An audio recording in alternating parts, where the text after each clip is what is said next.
നമസ്കാരം സുഹൃത്തുക്കളെ. டொவினோ தோமஸ்னு கேரளாவில் ஒரு நடிகர் இருக்காரு, பயங்கரமாக போட்டிருக்காரு. எனக்கு தேசபக்தியெல்லாம் சொல்லி தராதீங்க. சரி, உனக்கு தேசபக்தியெல்லாம் வேண்டாம், அதெல்லாம் ஒரு பக்கம் இருக்கட்டும் கண்ணா. நீ ஜந்தர் மந்தரில் மாணவர்களை அடிக்கிறாங்க, சரி ஓகே, உன் கண்ணுக்கு வலிக்குது, போராடுறாங்க, அதுக்கு வந்து முக்கியத்துவம் தரணும். கேரளாவில் கடந்த பல ஆண்டுகளாக ஆஷா ஒர்க்கர்ஸ் போராட்டம் பண்ணிட்டு இருக்காங்க, வேலை நிரந்தரத்துக்காக. பெண்கள் மொட்டை அடிச்சு போராட்டம் பண்றாங்க. மொட்டை, ஒரு பொண்ணுக்கு முடி அப்படிங்கிறது, இந்தியாவில் வந்து ஒரு பொண்ணுடைய முடி அப்படிங்கிறது அவங்களுக்கு வந்து அவ்வளோ முக்கியமான ஒரு விஷயம், அவ்வளோ முக்கியமான விஷயம். மொட்டை, ஒரு பொண்ணு அவங்களுடைய முடியை மொட்டை அடிக்கணும்னு முடிவு பண்ணியிருக்காங்கன்னா அவங்க தான்டா நாரி சக்தி, அவங்க தான் நாரி சக்தி. சும்மா அந்த 4 இன்ஃப்ளூயன்சர் போடுறதுக்கெல்லாம் வந்து நாரி சக்தி கிடையாது. அது என்னங்கிறத நம்ம தொடர்ந்து பேசுவோம். அதுக்கப்புறம் எங்கே போனேன் டொவினோ தோமஸ் ப்ரோ, எங்கே இருந்தீங்க? கேரளாவில் ப்ரோ, உங்கள் படம்லாம் ரிலீஸ் ஆகுதுல மலையாளத்தில், அங்கே மொட்டை அடித்தாங்க லேடிஸ், எங்கே போனீங்க? இன்னைக்கு கேரளாவில் பிஎஸ்யூவில் பேப்பர் லீக், எக்ஸாம் லீக், எக்ஸாமில் வந்து சரியா எக்ஸாம் நடத்தலைன்னு கேஸ். எத்தனை பேர் போராடிட்டு இருக்காங்க? எங்கே போனீங்க பாஸ்? ப்ரோ, உங்கள் Kerala bro, Kerala sir 100% literacy sir. எங்கே சார் போனீங்க? துபாயில் இருந்தீங்களா அன்னைக்கெலாம்? சரி, இன்னைக்கு லோவர் ஸ்கூல் டீச்சர்ஸ் எக்ஸாமினேஷனில் நம்பர் 1 ரேங்க் வாங்கினவங்களுக்கு வேலை கிடைக்கல, வேற ஏதோ அரசியல் கட்சிக்காரனுடைய குடும்பத்தில் இருக்கிறவனுக்கு அவனுடைய ஃப்ரெண்டுக்கும் வேலை கொடுத்துருக்காங்கன்னு மண்சோறு சாப்பிட்டுருக்காங்க. மண்சோறு. டொவினோ தோமஸ் சார், கேரளா சார், வாய திறங்க சார். கேரளா சார், வாய திறக்க வேண்டாம் சார். வாயில் என்ன வச்சிருக்கீங்கன்னு தெரியல, கையில் ஏதாவது டைப் பண்ணுங்க சார், உங்க இன்ஸ்டாகிராம்ல போடுங்க சார். கேரளாவில் அத்தனை நடிகர்கள் எல்லாம் குதிச்சுட்டாங்க. ஏன் தெரியுமா? மக்கள் கேள்வி கேட்பாங்கன்னு இல்லை, இவன்லாம் கேரளாவில் ஃபேமஸ் ஆயிட்டான். இந்தியா அளவுக்கு எப்போ ஃபேமஸ் ஆகுது? இது ஒரு இந்தியா நேஷனல் இன்டர்நேஷனல் இஷ்யூல ஹிந்தி படம் நடக்கணும். மோடியை திட்டலாம். 2 விஷயம். ஒன்று, மோடியை திட்டலாம். இந்த விஷயத்துக்கு திட்டினா நம்மளை யாரும் வந்து அட்டாக் பண்ண மாட்டாங்க, ஏன்னா நம்மளோட நல்ல நோக்கத்துக்காக மோடியை திட்டுறோம்.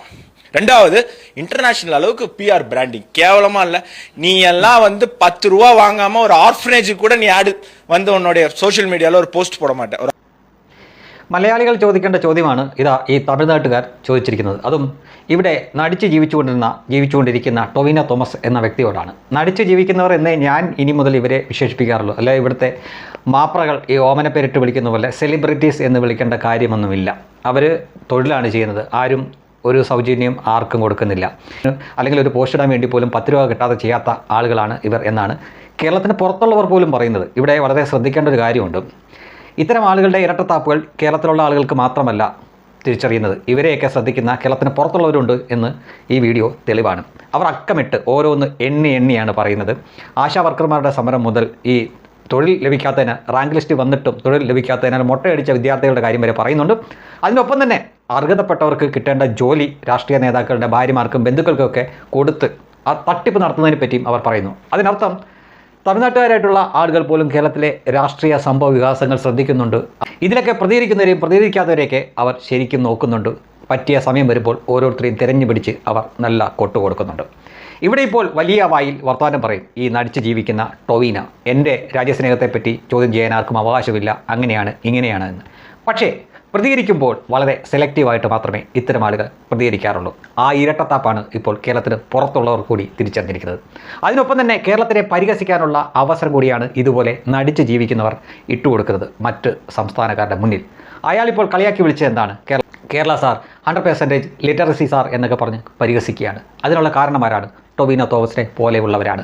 ഇവിടെ ഈ സെക്രട്ടേറിയറ്റിൻ്റെ മുൻവശത്ത് ദിവസങ്ങളോളോ മാസങ്ങളോളം സമരം നടത്തുമ്പോൾ അതിനൊരു വരിയെങ്കിലും എഴുതി അതിനൊരു ചെറിയ പിന്തുണയെങ്കിലും കൊടുക്കുന്നവരായിരുന്നു ഈ നടിച്ച് ജീവിക്കുന്നവരെങ്കിൽ ഇവർ ഈ കഴിഞ്ഞ പാറ്റാ സമരത്തിന് കൊടുത്ത ആ പിന്തുണയ്ക്ക് ഒരു നീതീകരണം, ഒരു ന്യായീകരണം ഉണ്ടായിരുന്നു. അതൊന്നും ചെയ്യാത്തവർ ചില പ്രത്യേക കാര്യങ്ങളിൽ മാത്രം സോഷ്യൽ മീഡിയ പോസ്റ്റുമായിട്ട് വരുമ്പോൾ കേരളത്തിലുള്ളവരുടെ മാത്രം തട്ടുകെട്ടിയാൽ പോരാ എന്ന അവസ്ഥയിലെത്തിയിരിക്കുകയാണ്.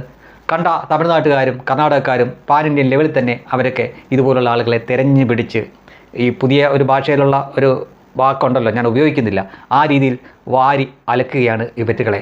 ഇത് കണ്ടാലെങ്കിലും ഒളിപ്പുണ്ടാകുമോ എന്നാണ് എൻ്റെ സംശയം. ഉണ്ടാവാൻ സാധ്യതയില്ല.